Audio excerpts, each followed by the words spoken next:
In today's video, I'm going to teach you several ways to add captions to images in Google Docs.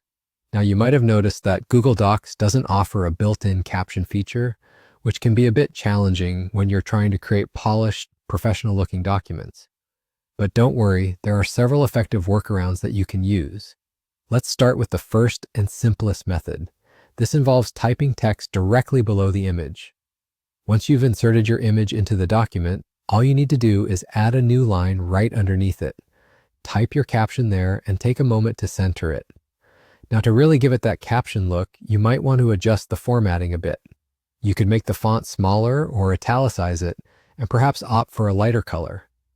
This method is straightforward and works really well for simple documents. It's important to keep in mind, though, that if you have a more complicated layout, this might not be the best option.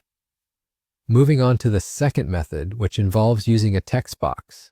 This approach is slightly more involved but offers greater flexibility. Start by heading to the menu and selecting Insert. From there, navigate to Drawing and then choose New. Here, you can create a text box.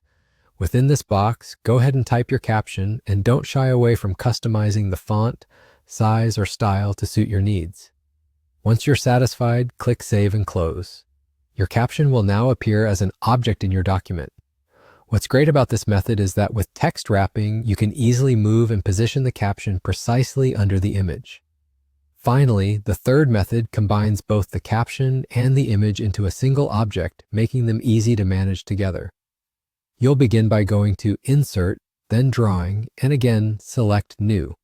This time, paste or insert your image in this drawing space. Directly below the image, create a text box for your caption. Format it as you desire. Remember, consistency is key for a polished look. Once you're ready, hit Save and Close.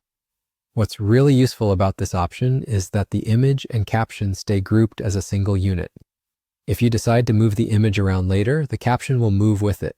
And if you ever need to make changes later on, simply click Edit on the object and you're all set. These are the main methods for adding captions in Google Docs, given the absence of a native feature for this. I hope this guide helps you in refining and improving your documents. If you found this video helpful, please don't forget to like, comment, and subscribe for more useful content. Thank you for watching.